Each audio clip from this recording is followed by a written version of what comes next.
Hello दोस्तों, video मैं बनाने के लिए तैयार हो गया हूँ और आज काफ़ी अच्छी बातें मैं इस वीडियो में बताऊँगा। पहले मैं एक डिस्क्लेमर दे देता हूँ कि ये मेरा वीडियो एक एजुकेशन पॉइंट ऑफ व्यू से है, एक एकेडमिक पर्पज़ से है, जो मैं बच्चों को और अपने प्यारे दर्शकों को स्टॉक मार्केट के बारे में नई नई बातें बताना चाहता हूँ। और जिस भाई को मेरा वीडियो अच्छा लगे वो देखे और जिसको अच्छा ना लगे वो बिल्कुल ना देखे। मैं कोई पेडअप चैनल नहीं चलाता हूँ। शायद इतने सारे यूट्यूबर्स में मेरा ही एक पिछले काफ़ी दिन से 2-3 महीने से ये वीडियो आ रहा है और जो विदाउट एनी पेमेंट है। आप मेरे से SMS, व्हाट्सएप, टेलीफोन और कमेंट्स लिख के अपनी क्वेरीज फ्री में पूछ सकते हैं। मैं किसी से कोई पैसा चार्ज नहीं करता हूँ दोस्तों। और बच्चों के लिए तो मैं बहुत ही ज़्यादा खुशी महसूस करता हूँ जब मेरे से कोई बात पूछता है। तो देखिए, अगर कोई मेरे बताए हुए स्टॉक या एजुकेशन या एकेडमिक इस चैनल के माध्यम से कोई स्टॉक खरीदता है, बेचता है और उसका नुकसान या फ़ायदा होता है तो उससे कोई मेरा लेना देना नहीं है। किसी को कोई चीज़ खरीदनी है या बेचनी है तो वो अपने पर्सनल फाइनेंशियल एडवाइज़र से सलाह ज़रूर ले ले। अब मैं अपना वीडियो दोस्तों शुरू कर रहा हूँ। काम की बातें बताऊँगा। आज मेरे यहाँ वाईफाई लग गई है, क्योंकि पहले भी इधर उधर से मैं अपलोडिंग करता था और कल तक भी मैं इधर उधर से अपलोडिंग करता था। और जैसे कि मैंने पहले बताया आपको कि मैं एक ऑयल एंड गैस कंपनी से रिटायर हुआ हूँ एंड मिनिस्ट्री ऑफ पेट्रोलियम में भी जॉब किया है। और मैं पिछले 35-40 साल से इसी शेयर बाज़ार में मेरा इंटरेस्ट रहा है। जब मेरी आसाम में पोस्टिंग थी तब मैं अपने बच्चों को मैथमेटिक्स पढ़ाता था। तो वहाँ मैंने 10th क्लास के अर्थमेटिक में एक चैप्टर देखा था, शेयर एंड डिविडेंड। अब पता नहीं मुझे बच्चों की बुक्स में ये होता है या नहीं। वहाँ से मुझे ये जानकारी हुई और 87 से मुझे पता चला कि शेयर बाज़ार क्या होता है एंड इसमें शेयर एंड डिविडेंड के चैप्टर में किस तरह से मैं बच्चों को बताऊं कि ये मार्केट क्या है। तभी से मैं इस बाज़ार में हूँ। उसके बाद मेरा ट्रांसफ़र गुजरात में हुआ। उन दिनों इनिशियल पब्लिक ऑफ़र आया करते थे जिनके डिलीवरी 1 महीने के अंदर अंदर आया करती थी। और primary market and secondary market, 2 तरह के मार्केट हुआ करते थे।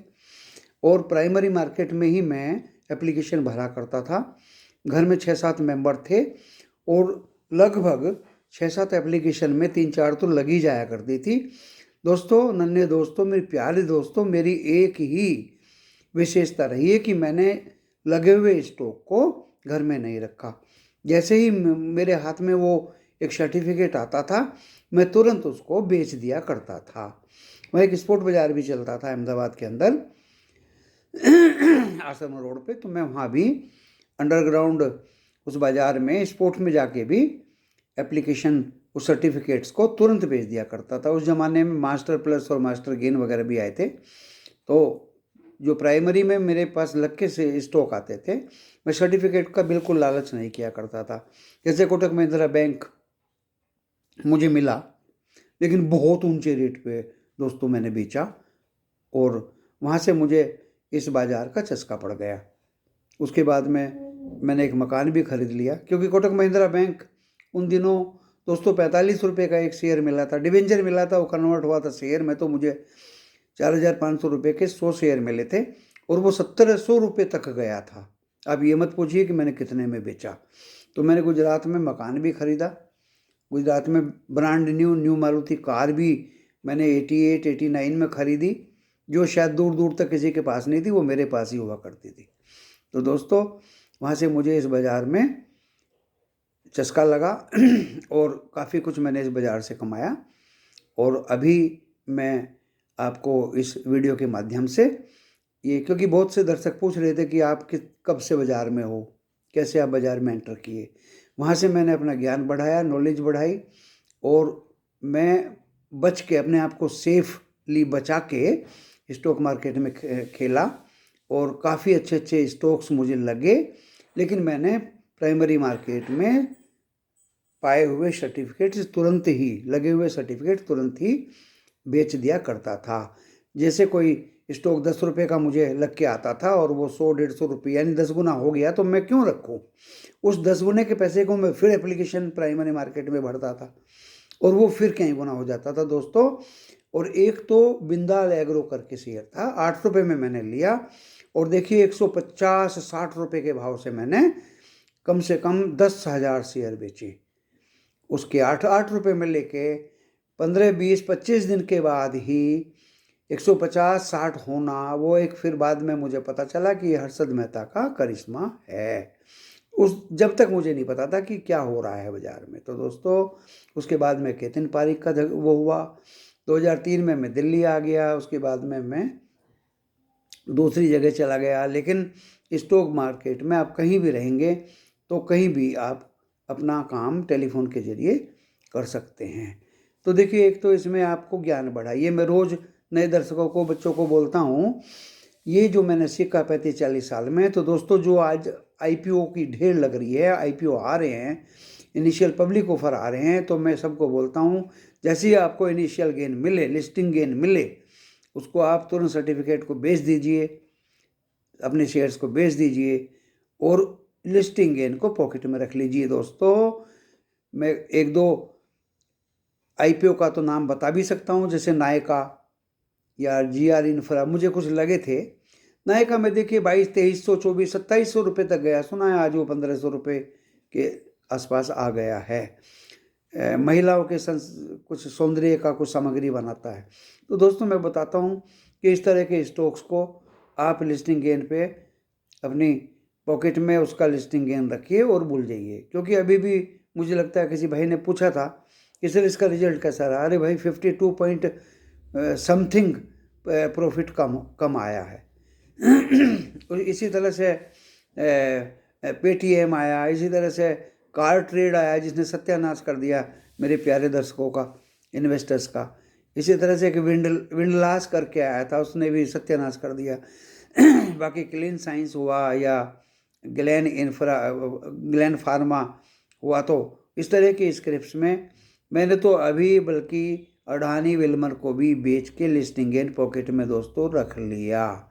मैंने परसों बेचा है, तो मुझे ज़्यादा पैसा नहीं चाहिए दोस्तों, जितने मेरे नसीब में था मुझे मिल गया। 9-9.5 रुपया का फ़ायदा हुआ, उस फ़ायदे को मैंने अपनी पॉकेट में लगा लिया। अब चाहिए 1000 रुपया जाए या 2000 रुपया जाए। अब आप कहें कि आपने बेचा क्यों, आपने क्यों सोचा, आपने क्या थिंकिंग किया? दोस्तों मैंने इसलिए ये थिंकिंग किया कि ये ब्रिटानिया या हमारे हिंदुस्तान यूनिलीवर से बड़ा स्टॉक नहीं है। ब्रिटानिया 10 रुपये का शेयर जो 34-35 चलता है, हिंदुस्तान यूनिलीवर का शेयर 10 रुपये का है जो 2200 चलता है। अरे भाई ये 1 रुपये का शेयर है और ये लगभग 400 यानी 4000 इसका भाव है। तो दोस्तों मुझे लगा कि ये फसल पक चुकी है, अब इससे निकल जाना चाहिए। तो इस तरह से ही मैं और भी इनिशियल पब्लिक ऑफर को बेच के उनका लिस्टिंग गेन अपनी पॉकेट में लगा चुका हूँ। अब आप ये पूछेंगे कि आपने आईपीओ के शेयर्स को बेच के उनका लिस्टिंग गेन तो ले लिया, लेकिन आप किन आईपीओ में अप्लाई करते हैं? दोस्तों फ्रेंड्स, नन्हे मुन्ने मेरे प्यारे दर्शकों, मैं उन्हीं आईपीओ में अप्लाई करता हूँ जिनमें उनकी रेटिंग 4.0 से ऊपर हो। मैं 3.2, 3.4, 3.6, 3.7, 3.8 तक के आईपीओ को टच नहीं करता हूँ दोस्तों। रेटिंग्स उनकी अच्छी होनी चाहिए। और मेरे एक बहुत ही घनिष्ठ और नज़दीकी दिलीप देवड़ा जी हैं, दिलीप देवड़ा जो उनको रिकमेंड करते हैं, मैं उन पे भी ध्यान देता हूँ। और बाकी जो एजेंसीज हैं जो मैं अप्लाई और अवॉइड करती हैं, जिस एक में भी मैंने अवॉइड देख लिया उसको मैं अप्लाई नहीं करता हूँ। और जिस आईपीओ में 4.0 से ऊपर की रेटिंग होती है, अडानी वेलमर में 4.2 की रेटिंग थी, मैंने सब अपने दर्शकों को बताया था जी भर के इसमें लगाइए, लेकिन दर्शकों ने लगाया नहीं दोस्तों। 3.47% ही 3.47 टाइम्स ही ये सब और सब्सक्राइब हुआ था रिटेल्स का, टोटल का 17 टाइम्स हुआ। और एम्प्लॉयज़ का तो 0.67% टाइम्स ही हुआ, खाली रह गया। तो दोस्तों इस तरह के इस IPO में पैसा लगाना चाहिए था। अब आप कहोगे कि IPO के अलावा हम पैसा कहाँ लगाएं, तो दोस्तों आज मैं बहुत ही अच्छी बात बताऊंगा। आप मेरा वीडियो सब्सक्राइब करें, उसको लाइक करें, ये मेरी आप लोगों से विनती है। पहली अच्छी बात मैं ये बताऊंगा कि जिस IPO की लिस्टिंग BSE या SME में हो उसको आप अप्लाई मत करिए। जिस IPO की लिस्टिंग NSE या SME में हो उसको अप्लाई मत करिए। इट मीन्स जो SME वाले स्मॉल सेक्टर वाले जो IPO हैं उनमें आप अप्लाई मत करिए। कुछ IPO तो बहुत ही ज़्यादा नीचे खुलते हैं और उनमें पैसा भी इनिशियली लाखों से ज़्यादा देना पड़ता है। तो दोस्तों उनमें कभी भी अप्लाई मत करिए। ये स्मॉल सेक्टर्स वाले पैसा इकट्ठा करके आराम से भाग जाते हैं। पहले बहुत लोग भाग चुके हैं। मैं नहीं चाहता कि मेरे प्यारे दर्शकों का पैसा लेके कोई भागे। यही मेरा एक मोटिव है इस वीडियो को बनाने का कि किस तरह से आप अपनी मूड़ी को, अपने पैसे को, अपने धन को सुरक्षित रखें। तो आज मैंने एक अहम बात बताई है, पहली बार SME वाले IPO में अप्लाई नहीं करने का, इनिशियल पब्लिक ऑफर IPO में अप्लाई करने का जिसकी रेटिंग 4.0 से ऊपर हो, जिसमें लगभग सभी एजेंसी आपको रिकमेंड करें। एक भी एजेंसी अवॉइड करती है, उस IPO को भी छोड़ दीजिए। और लिस्टिंग गेन पे 2 दिन तक देख के उसका रेट, लिस्टिंग गेन पे उसको बेच के उस गेन को अपनी पॉकेट में रख लीजिए। अब दोस्तों बात आती है सेकेंडरी बाजार की, या उससे पहले मैं आपको म्यूचुअल फंड्स के बारे में बता दूं। किसी भी म्यूचुअल फंड्स में आप लालच मत करिए दोस्तों। मैंने टाटा AIG म्यूचुअल फंड्स में अप्लाई किया था। AIG तो चला गया, टाटा ही टाटा बचा। बड़ी मुश्किल से मेरी मूड़ी निकल पाई। दोस्तों पहले भी ये काम हुआ करते थे। मास्टर गेन, मास्टर प्लस कहाँ चले गए? PNB के म्यूचुअल फंड्स कहाँ चले गए? 10 रुपये की यूनिट आया करती थी दोस्तों। मैंने 10 साल तक अपने पास रखी। 4 रुपये में 10 साल बाद क्लोज एंडेड थी कि 10 साल बाद वो मैच्योर हो जाएगी। 4 रुपये में मैंने बेची और उसको बीच में बेचने का मौका ही नहीं मिला। तो दोस्तों आज भी म्यूचुअल फंड्स कहाँ पैसा लगाते हैं, आपका पोर्टफोलियो कैसे मैनेज करते हैं, कितनी तनख्वाह लेते हैं और कितने बड़े बड़े काम करते हैं, वो रहते भी हैं या नहीं रहते हैं, कोई गारंटी नहीं है। दूसरी आज बहुत अच्छी बात बताऊंगा। पहले मैंने आपको IPO की बात बताई, दूसरी मैंने उनकी रेटिंग की बात बताई, तीसरी SME की बात बताई, चौथी म्यूचुअल फंड्स की बात बताई। दोस्तों अब मैं बताता हूँ डीमेट। मेरे प्यारे इन्वेस्टर्स ने पिछले 1 साल और 2 साल से करोड़ों डीमेट्स खोले हैं दोस्तों, करोड़ों। अब ये पहले जैसा बाजार नहीं रहा है। कोई बोलता है 2013 में ऐसा था, 14 में ऐसा था, 15 में ऐसा था। दोस्तों पहले इन्वेस्टर्स कम थे, आज डीमेट करोड़ों में हैं। आज रिटेल इन्वेस्टर्स की पावर बहुत ज़बरदस्त है। FII बेच के जा रहे हैं, लेकिन रिटेल इन्वेस्टर्स मेरे स्क्रिप्ट के गिरते ही टूट के पड़ते हैं और उस स्क्रिप्ट को, उस स्टॉक को संभाल लेते हैं जिसमें उनका इंटरेस्ट होता है, गिरने ही नहीं देते। बाकी बची कुची कसर हमारे म्यूचुअल फंड्स पूरा कर देते हैं। इतना पैसा FII 2 महीने से निकाल रहे हैं, लेकिन मैं पहली बार 35-40 साल में देख रहा हूँ मेरे इंडियन स्टॉक मार्केट में इतना ज़्यादा फर्क नहीं पड़ा। अब आप कहेंगे कि कल तो गिरा था। दोस्तों आप एक एक स्क्रिप्ट की स्टडी करिए। रिलायंस क्या गिरा है? टाटा स्टील तो बड़ा है। मेरा ONGC कहाँ गिरा है? ऑयल एंड गैस कहाँ गिरे हैं? मैंने गेल रिकमेंड किया था, कहाँ गिरा है? BPCL कितना ज़्यादा गिरा है? HPCL तो ऊपर भाग गया है। दोस्तों इसको गिरना नहीं कहते। अब गिरे क्या हैं? बजाज फिनसर्व, बजाज फाइनेंस और बड़े बड़े स्टॉक्स जिनकी वैल्यूएशंस काफ़ी स्ट्रेस थी, तो अगर वो गिरे हैं तो उनके गिरने में आम इन्वेस्टर्स को ज़्यादा फर्क नहीं पड़ता। IT के शेयर्स गिरे हैं दोस्तों ये ऑपरेटर्स कभी IT के शेयर को गिरा देते हैं और कभी ये बढ़ा देते हैं। IT स्टॉक्स जो आपने खरीद लिया उसको लॉस में बेचने का नहीं। किसी भाई ने KPIT के बारे में पूछा था, अरे भाई उसके शेयर्स गिरवी रखे हुए हैं, वो दर्शक समझने को तैयार नहीं। उसका प्रमोटर अपनी इक्विटी बेच रहा है, 3-4% तो उसने बेच भी दी है। जिसको गिरवी रखा है वो भी माल बेच रहा है, क्योंकि स्टॉक टॉप पे है, पीक पे है। अब जब टॉप पे पीक पे होगा, हाई पे होगा, तो माल तो लोग बेचेंगे। मैंने तो कभी KPIT को 600 650 का भाव देखा नहीं है पिछले 10 साल में। तो दोस्तों आप संभल के इस शेयर बाजार में खेलिए, संभल के आप चलिए। सारी बातें अच्छी अच्छी बताऊंगा। साइकिलिक बाजार होता है, जो स्टॉक बढ़ेगा, देखिए एक एक बात को मेरी को गौर से सुनिए। जो स्टॉक बढ़ेगा, मैं पहले बोलता था 10, 12 या 15% बढ़े तो उसको बेच दो, 10, 12 या 15% नीचे आए तो उसको खरीद लो। आज मैं एक नया चैप्टर इसमें जोड़ देता हूँ दोस्तों। 5% से ज़्यादा कोई स्टॉक बढ़े तो उसको बेच दो, और 5% या 10% कोई स्टॉक गिरे तो उसको थोड़ा थोड़ा खरीदिए। फॉर एग्जाम्पल, मैंने एक प्रिय दोस्त को बताया 144 में FSL फर्स्ट सोर्स सॉल्यूशन खरीद लीजिए। उस भाई ने बल्क में बहुत सारे शेयर्स खरीद लिए, और उसने मुझे पूछा मॉर्निंग में कि सर आज मैं इतने शेयर्स खरीद रहा हूँ इस कंपनी के। मैंने उसको अलाउ कर दिया। वो उसी दिन उसके खरीदने के बाद 151 टच किया दोस्तों, 151।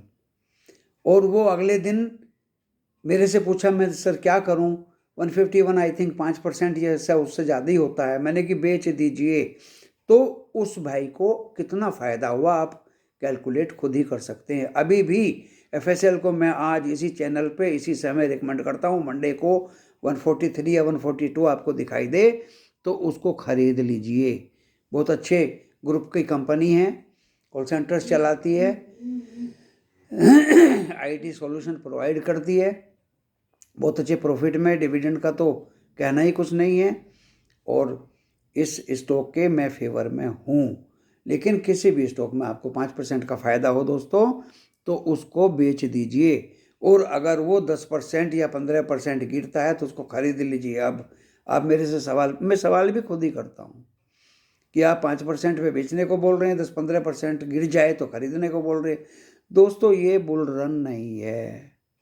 1-1.5 साल से जो बुल रन चल रहा था उसकी समाप्ति की तरफ ये बाजार चल रहा है, और अभी ये बियर रन है। और मैंने बहुत दिन पहले, 15-20 दिन पहले एक वीडियो में बोला था कि मई जून में एवरी टाइम एवरी ईयर ये बाजार नीचे की तरफ झांकता है। तो अभी ये 1-1.5 साल बुल रन चलता है और चला। अभी बुल रन में कम गिरता है ज़्यादा चढ़ता है, कम गिरता है ज़्यादा चढ़ता है, कम गिरता है ज़्यादा चढ़ता है। 5% गिरा खरीद लीजिए, 10% चढ़ गया बेच दीजिए। ये बुल रन की स्ट्रेटजी होती है। 5% गिरा खरीद लीजिए, और 10% से ज़्यादा बढ़ गया तो बेच दीजिए। लेकिन अभी दोस्तों ये बियर रन है, उल्टा हो गया बाजार। अगर वो 5% चढ़ता है तो बेच दीजिए, 15% गिरता है तो खरीद लीजिए। उल्टा हो गया दोस्तों, समझने की कोशिश करिए। अगर स्टॉक 5% चढ़ता है तो बेच दीजिए, और 15% गिरता है तो खरीद लीजिए। FSL 5% से ज़्यादा चढ़ा तो 151-52 में बेच दिया भाई ने, और अभी 142-41 दिखाई दे रहा है। 10% नीचे गिरता है तो उसको खरीद लीजिए। हाँ, अब आप कहेंगे कि हम अब इस बियर रन में क्या करें। फंडामेंटली स्ट्रॉन्ग स्टॉक्स खरीदिए दोस्तों। मैंने रिकमेंड किया था, 36 स्टॉक्स से रिकमेंड किए थे। 36 स्टॉक्स को आज भी आप देख सकते हैं, जिस दिन मैंने रिकमेंड किए थे उस रेट से नीचे स्टॉक्स 90% नहीं गए हैं। BPCL मैं आज भी रिकमेंड करता हूँ, गेल मैं आज भी रिकमेंड करता हूँ। तो दोस्तों HPCL में आज भी, HPCL तो ऊपर भाग गया है, नीचे आएगा तो उसको आप ले सकते हैं। IOC 110 आ जाए तो उसको ले सकते हैं। दोस्तों उस स्टॉक को लीजिए जिसमें आपको फ़ायदा ही फ़ायदा हो और फंडामेंटली स्ट्रॉन्ग हो। मुझे बड़ा दुख होता है जब बच्चे लोग पूछते हैं सर JP पावर में क्या करें। अरे भाई गिरवी रखे हैं स्टॉक्स, JP पावर पे कर्जा कितना है, मत खरीदिए। सर KPIT में क्या करें। अरे भैया मत खरीदिए, इसके शेयर्स गिरवी रखे हैं। गिरवी रखे हुए शेयर्स के मैं पक्ष में नहीं हूँ। अब लोगों ने, दर्शकों ने मेरे से तुरंत कटाक्ष किया कि आपने सर आज रिलायंस पावर बोला था। दोस्तों कल रिलायंस पावर का तमाशा मैंने खुल के देखा। 15 रुपये 35 पैसे नीचे के लोअर सर्किट के नज़दीक पहुंचा और 16 रुपये 75 पैसे ऊपर के अपर सर्किट के नज़दीक पहुंचा। अभी अपर सर्किट के लगभग 16 रुपये के ऊपर में ही बंद हुआ। दोस्तों ये क्या हो रहा है? अगर इसका रिजल्ट ख़राब, बहुत अच्छी एनालिसिस भी मैंने करके दी है उसके कमेंट्स पे, और किस तरह से अभी रिलायंस पावर में मैनेजमेंट प्रमोटर्स अपना स्टैक बढ़ा रहा है दोस्तों। 9% से 24-25% कर दिया है। गिरवी शेयर किस तरह से 10-11-12% से सिर्फ 4% रह गए हैं दोस्तों। अभी पहली बार कंपनी प्रॉफिट में आई है दोस्तों। ईपीएस भी प्रॉफिट में दिखाई दे रहा है दोस्तों। कंपनी पे पावर प्लांट्स भी हैं, गैस बेस्ड प्लांट्स भी हैं, कोल बेस्ड प्लांट्स भी हैं एंड माइंस भी हैं। क्या नहीं है इसके पास। और दोस्तों अभी कहाँ इतना ऊपर चल रहा है। इसको पेनी स्टॉक उस ज़माने में कहते जब ये 1.5, 2, 3, 4 रुपया चला करता था, वो पेनी स्टॉक के दायरे से निकल चुका है। अभी आप कहेंगे कि जब इसमें ऊपर का सर्किट लगना शुरू हो जाएगा तब खरीदने के लिए बोला। दोस्तों लगेगा, सर्किट तो लगेगा, क्योंकि प्रमोटर अपनी इक्विटी बढ़ा रहा है और जिन्होंने गिरवी रखे हुए थे जिनके पास शेयर, वो इन स्टॉक्स को बेच रहे हैं। फॉर एग्जांपल किसी बैंक ने, मैं नाम भी बता देता हूँ, यस बैंक ने 9 करोड़ के शेयर्स बहुत कम रेट पे रिलायंस पावर के लिए थे। वो लिए थे जो कर्जे की जगह पे लिए थे। जो कर्जा रिलायंस पावर को दिया हुआ था, रिलायंस पावर ने उसको उसके बदले में शेयर इशू कर दिए थे। तो दोस्तों जो शेयर्स यस बैंक के पास थे वो तो बेचेगा। तो अब इसी तरह की स्टोरी बनी है कि बहुत से लोगों ने काफ़ी शेयर्स रिलायंस पावर के बेच दिए हैं और रिलायंस पावर एक उगता हुआ सूरज है दोस्तों। आप इसमें लॉस नहीं खाएंगे। और जो मैंने एक बार स्टॉक बता दिया, मैं उसके हमेशा फेवर में रहता हूँ। मैं अपनी तरह तरह की दलीलें उसमें देता हूँ। मैंने पूरा एनालाइज करके उसको आपको बता भी दिया है। दूसरा स्टॉक इसी तरह का मैंने TTML बताया था। रोज़ मेरे पास क्वेरी आती हैं, अलग अलग रूप में आती हैं। किसी भाई ने कहा था कि इसमें अब नीचे की तरफ का लोअर सर्किट लगेगा नहीं। 145 से ऊपर ये अब चल पड़ा है, आज ये 180 है। दोस्तों मैंने नहीं कहा था कि अभी आज ये लोअर सर्किट में आ जाएगा। 140-45 पे ज़रूर मैंने कहा था कि आज इसका, सुबह बोल दिया था आधे 1 घंटे पहले कि आज इसका लॉक खुलेगा और इसमें अपर सर्किट शुरू हो जाएंगे। जिस भाई को जिस रेट पे निकलना है वो निकल जाइए। तभी मुझे कटाक्ष बच्चों ने किया कि अब ये पीछे मुड़ के नहीं देखेगा। तो दोस्तों उसमें लोअर सर्किट शुरू हो गए हैं। मैं पहले ही बता देता हूँ 120 के आसपास दोस्तों लोअर सर्किट खुल जाएगा। उसके बाद ये फिर ऊपर की तरफ जंप मारेगा, क्योंकि 10 मार्च को इसका सुपर ऐप लॉन्च होने वाला है। तो मैं तरह तरह की बात बता रहा हूँ। आप खबर पे, न्यूज बेस्ड सेंटिमेंट्स पे अब इस बाज़ार में खेलने की चेष्टा करिए। किसी भाई ने बोला कि सर कोल इंडिया कैसा स्टॉक है, शॉर्ट टर्म के लिए मैं क्या करूँ? मैंने कि भाई 14 तारीख को इसका रिजल्ट आ रहा है, इंटरिम डिविडेंड देगा, बहुत अच्छा डिविडेंड देता है। 168 है, अभी मत लीजिए, थोड़ा नीचे आ जाएगा तो ले लीजिए। दूसरा स्टॉक भी उस भाई ने बताया कि जिसका रिजल्ट आ चुका था कि सर मैं ये स्टॉक खरीद लूँ। मैंने कि भाई इसके तो पत्ते खुल चुके हैं, इसका तो रिजल्ट आ चुका है, इसमें आपको शॉर्ट गेन नहीं मिलेगा। कोल इंडिया में आपको शॉर्ट गेन मिल सकता है। सस्ता स्टॉक है, फंडामेंटली मजबूत स्टॉक है। तो दोस्तों मैं तरह तरह की आज इस वीडियो में बातें बताऊंगा। पहली बार मुझे मेरे यहाँ वाईफाई लगा है और अपलोडिंग में समस्या नहीं होगी। मैं आराम से खुल के अपने विचार आपको व्यक्त कर रहा हूँ। तो इस बारे में मेरा कहना ये है कि आप न्यूज बेस्ड स्टॉक्स में ध्यान रखिए। और मैंने कल वीडियो नहीं बनाया था, आज बनाया है, क्योंकि अमेरिका वाला डो जोन्स एंड नैस्डैक के पत्ते खुल चुके हैं, वहाँ मार्केट गिरा है। और अभी भी दोस्तों डो जोन फ्यूचर्स 443 पॉइंट्स नीचे है। अब आप कहेंगे कि मंडे को क्या होगा? देखिए ये मैंने बताया आपको, अभी बुल रन ख़त्म हुआ है, अभी ये बियर रन चल रहा है। और अभी जो जिस तरह से 7% महंगाई यूएस में बढ़ी है, यूरोप में भी इसकी रिएक्शन हुई है और शायद फेड ने वहाँ रेट कुछ बढ़ा दिए या बढ़ाने वाला है। तो दोस्तों इस तरह से आप अपने इंडियन बाज़ार में अफरा तफरी में, पैनिक में स्टॉक नहीं बेचें। अगर बाज़ार गिरता है और आपको कोई पर्टिकुलर स्टॉक काफ़ी अच्छे रेट पे मिलता है, डाउन रेट पे मिलता है, 15% पे मिलता है नीचे में, तो आप खरीद सकते हैं, और वो भी थोड़ा थोड़ा करके। अब आप कहेंगे कि थोड़ा थोड़ा कितना करके? देखिए जैसे BSE लिमिटेड दोस्तों मैंने बताया था परसों, और वो स्टॉक काफ़ी नीचे 2020 रुपये तक बहुत देर तक रुका रहा, 2-3 घंटे तक।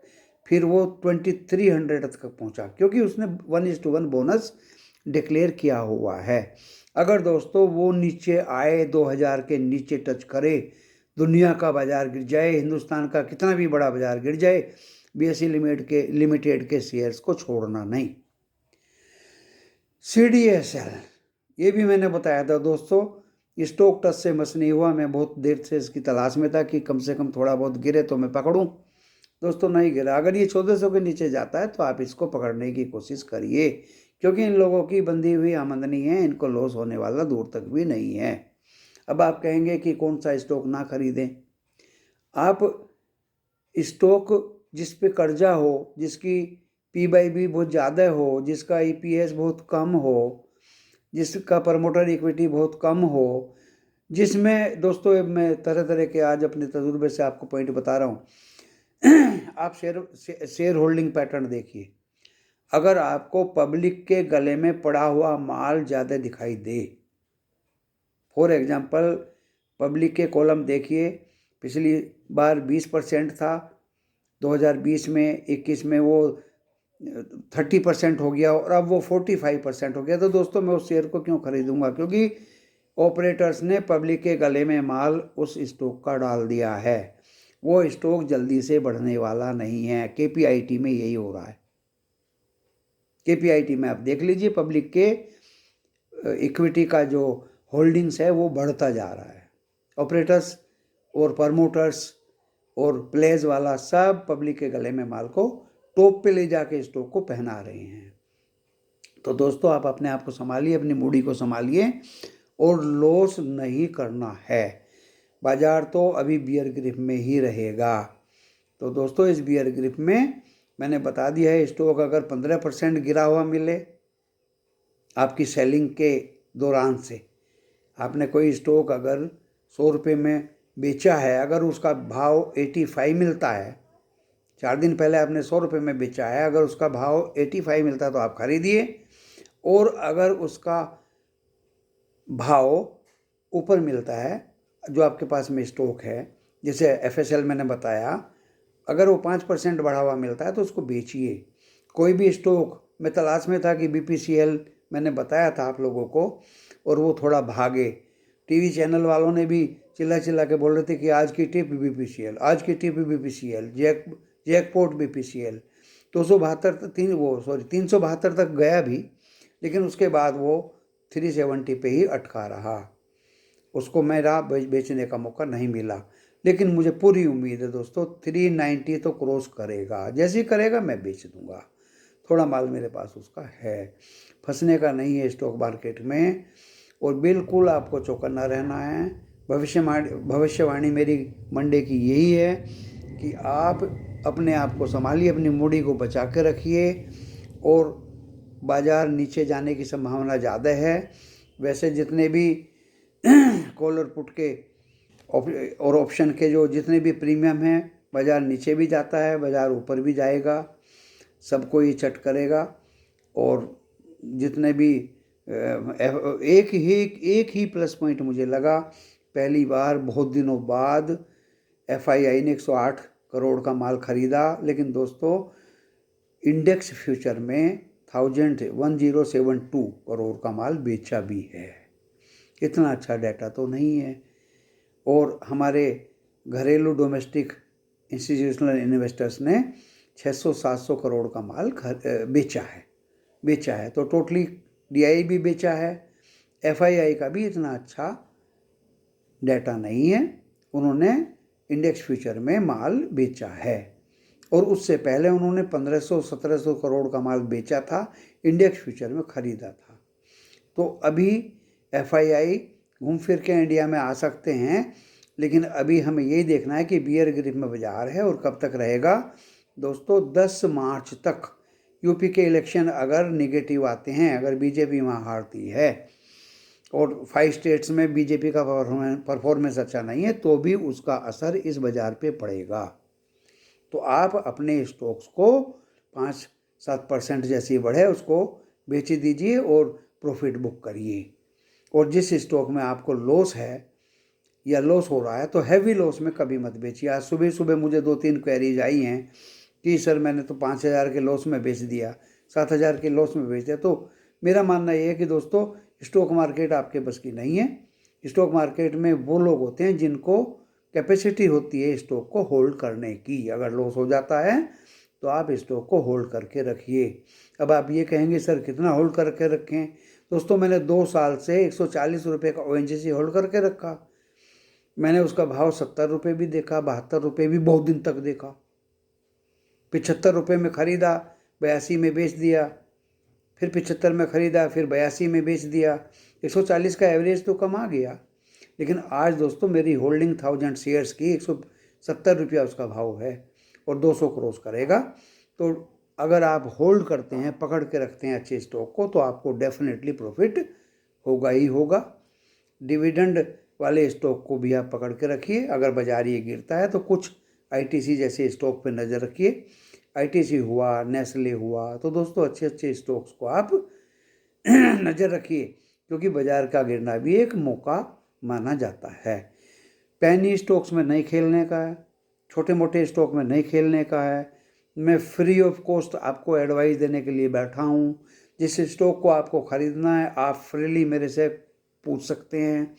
4 चैनल्स मैंने बताए हैं। आप टेलीफोन कर सकते हैं किसी भी टाइम, आप कमेंट्स में पूछ सकते हैं, आप SMS से पूछ सकते हैं, आप WhatsApp से पूछ सकते हैं। डेफिनेटली मैं जवाब दूंगा, क्योंकि मेरे कल के वीडियो को भी देख लीजिए आप, परसों के वीडियो को मैंने सभी कमेंट्स के जवाब दिए हैं। हाँ, जिस भाई को मेरा ये चैनल ख़राब लगे, गंदा लगे कि मैं टाइम पास कर रहा हूँ, मैं बकवास कर रहा हूँ, तो वो मेरे चैनल को मेहरबानी करके ना देखे। और जिनको अच्छा लगे वो सब्सक्राइब करें और लाइक करें, तो मेरा मनोबल बढ़ेगा और मैं आपको अपने ऐसे जहन से, दिमाग से और अच्छी अच्छी बातें बताऊंगा। मंडे का मेरा भविष्यवाणी है। अभी तक जो डाटा, आज डाटा कलेक्शन के ही चक्कर में मैंने थोड़ा सा वेट किया है कि डो जोन्स और US में क्या होता है, तो उसका मुझे आज पता चल गया और मैंने उस डाटा को स्टडी करके, और नया डाटा मुझे कोई मिलेगा, कोई नई बात मुझे मिलेगी, तो मैं उसको भी कलेक्शन करके अब फ्रीली, क्योंकि मेरे यहाँ वाईफाई लग गया, अपलोडिंग में कोई दिक्कत नहीं है, मैं आपको तुरंत बताऊंगा। मैं आपको तुरंत बताऊंगा, नई वीडियो बना के बताऊंगा। TTML जो भाई फंसे हैं, मेहरबानी करके मत बेचो। और अगर ये 100 रुपया तोड़ता है 40-50 पे, तो मैं भी आप लोगों के साथ में हज़ारों शेयर इसके खरीदूंगा चिल्ला चिल्ला के। तो दोस्तों आपको डरने का नहीं है। TTML 10 मार्च के बाद में सुपर ऐप को लॉन्च कर रही है। अभी भी कोई इतनी बेकार कंपनी नहीं है, गिरवी एक भी शेयर नहीं है। 74% की इक्विटी टाटा के पास है। और टाटा का मैंने पहले भी एग्जांपल बता दिया आपको, नेल्को का बताया, NELC वो भी टाटा की कंपनी थी, टाटा टिमकेन का बताया था, टाटा मेटेलिक का बताया था। तो दोस्तों वे कंपनीज 4-5-6 साल तक पड़ी रही 2-2, 4-4, 5-5 रुपये पे, लेकिन आज देखो कहाँ है। ये इसका भी वही हाल होगा। डोंट वरी माय डियर, ये ऊपर ही जाएगा, चिंता नहीं करने की। होल्डिंग पावर अगर नहीं है तो मैं कुछ कह नहीं सकता। बाकी शेयर बाज़ार में एक होल्डिंग पावर तो होनी चाहिए कि मुझे अपना स्टॉक इससे नीचे बेचने का नहीं है। तो दोस्तों मैं अपनी भविष्यवाणी के साथ कि इस बाज़ार में सोमवार को या मंगलवार को, और मैं स्ट्रेटजी बता देता हूँ, स्टॉक मार्केट डाउन होने के चांस ज़्यादा हैं, दोनों तरफ बाज़ार चलेगा। और दोस्तों मैं बता देता हूँ जो मेरी स्ट्रेटजी आपकी भी होनी चाहिए, डबल डिप पे मार्केट में बाई करिए। पहले मैं बोल रहा था सेल ऑन राइज, तो सेल 5% प्रॉफिट के माल पे बेच दीजिए, sell on rise, but buy on double dip. अगर ज़्यादा गिरे तो उस पर डेफिनेटली खरीदिए, खरीदना मत भूलिए, क्योंकि उसमें बैग जंप आएगा। फिर जैसे ही वो बढ़े तो उसको बेच दीजिए। दोस्तों, इसी मेरी भविष्यवाणी के साथ मैं अपने इस वीडियो को विराम देता हूँ। नमस्कार।